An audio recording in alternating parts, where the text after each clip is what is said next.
Kopi B, kumpul obrol persoalan Indonesia dan bisnis. Halo profesional dan pebisnis Indonesia, jumpa kembali di podcast Kopi B, kumpul obrol persoalan Indonesia dan bisnis. Hari ini topik kita lindung nilai. Bersama dengan saya Elfrida Novitupulu dan Bapak Said Kelana Asnawi, Dekan Pasca Sarjana Institut Bisnis dan Informatika Kwek Kian-gi. Kita mulai ya Pak. Nah, terkait dengan mekanisme lindung nilai Pak, ini berkali-kali sering sekali terdengar ya Pak, apalagi di dunia bisnis. Gimana ya Pak mekanisme lindung nilai ini secara praktisnya bekerja, dan kira-kira dari sisi perusahaan bagaimana memanfaatkan supaya perusahaan ini bisa menghadapi ketidakpastian pada saat kurs tukar ini, Pak?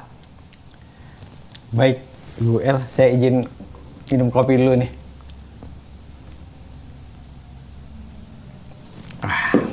Kayaknya kalau sudah minum kopi lancar. Lebih lega ya. Baik, Ibu.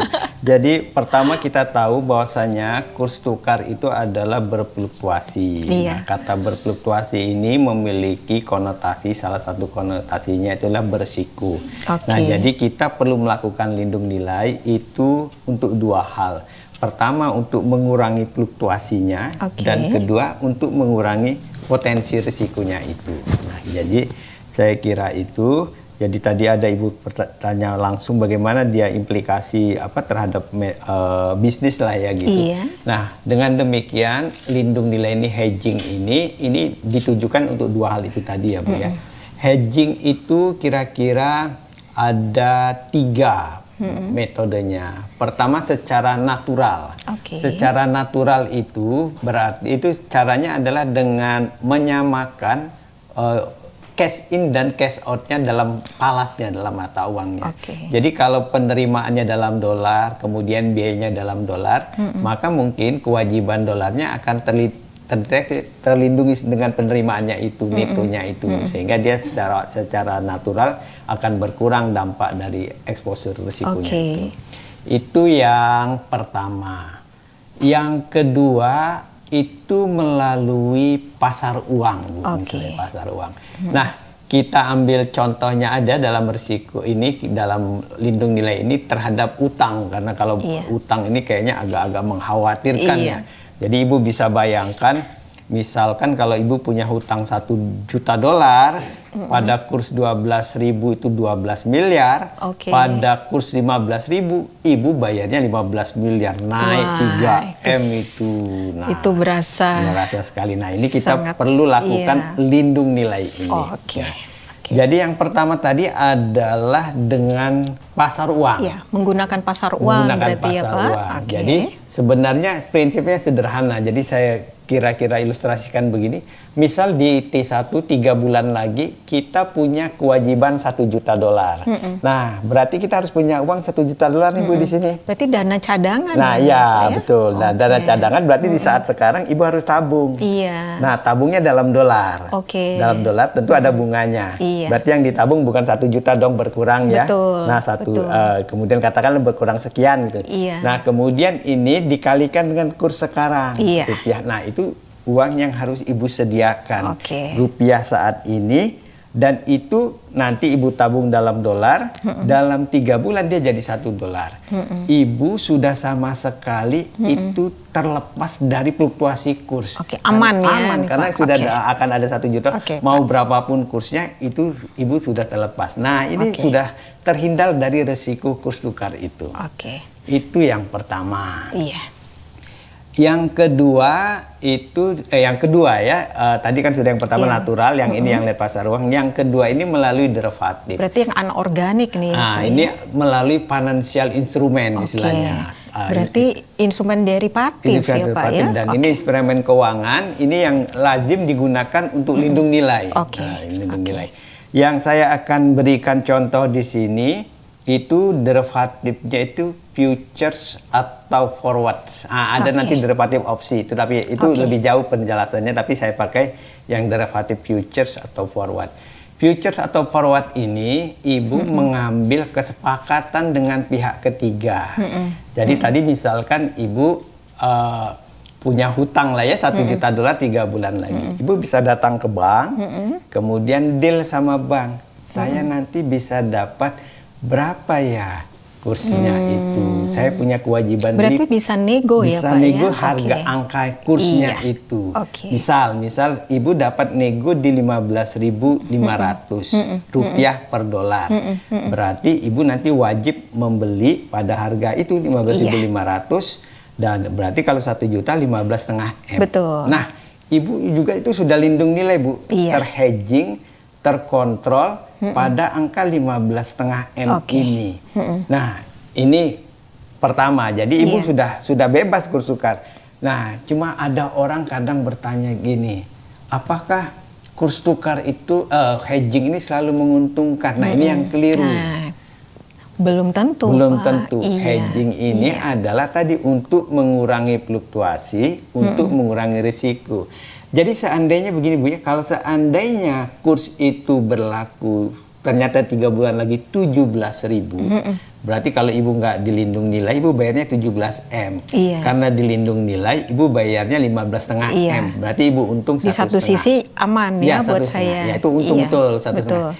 Tapi kalau kursnya itu tadi misalkan ternyata di pasarnya cuma 15 M, sebenarnya Ibu tanpa lindung nilai Udah aman dapat sebenarnya. 15 M. Betul. Tapi husno Bu, siapa Iya. yang tahu ke Iya. depan? Uncertainty-nya tinggi. itu. Oke. Jadi itu yang perlu diamankan itu kira-kira. Oke. Nah, ini menarik sekali Pak, karena tadi kita punya 2 topik loh. Yang pertama adalah melakukan dengan menyimpan dana cadangan. Yang kedua adalah dengan instrumen derivatif. Nah, Pak Said, kira-kira gimana menyesuaikan ini dengan kondisi keuangan perusahaan dalam arti kata memitigasi resiko nih Pak Said?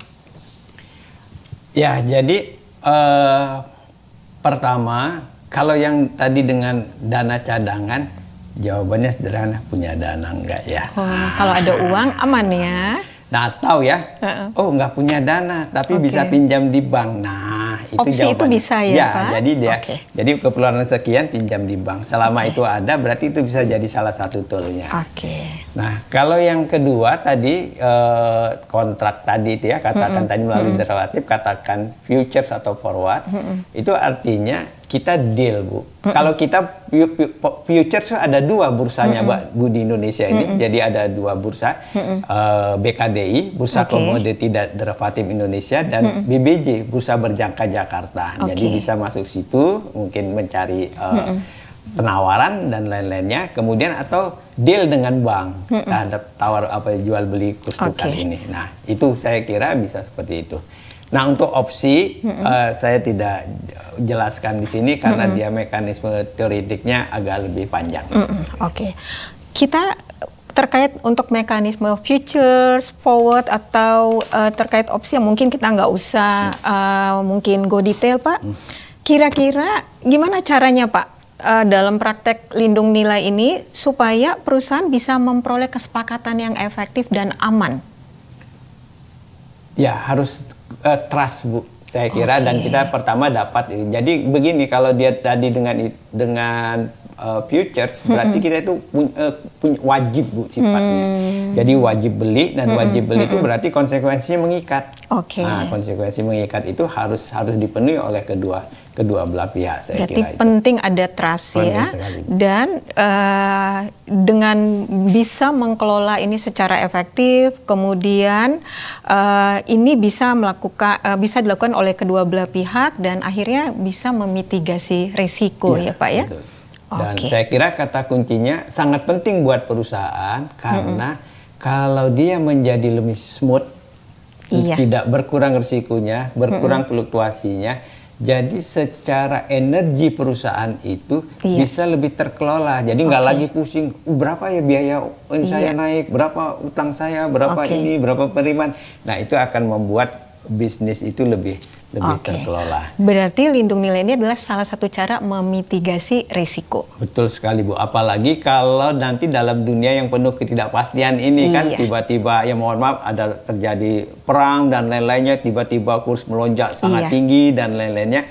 Wah itu saya kira dampaknya terhadap keuangan perusahaan sangat besar. Jadi harus dipertimbangkan, mulai Oke. dipertimbangkan adanya mitigasi risiko ini, lindung nilai ini.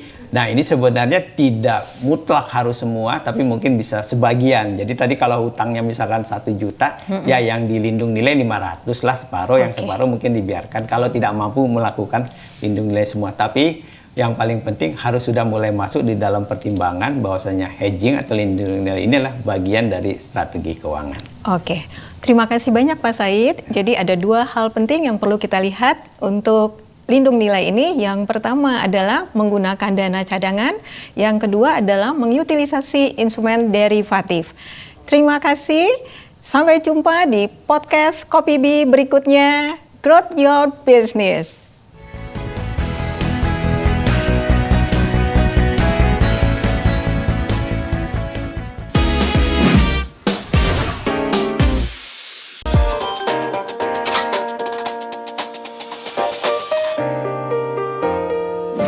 Kopi B, kumpul obrol persoalan Indonesia dan bisnis. Ayo bergabung di kampus IB Quick Yangki.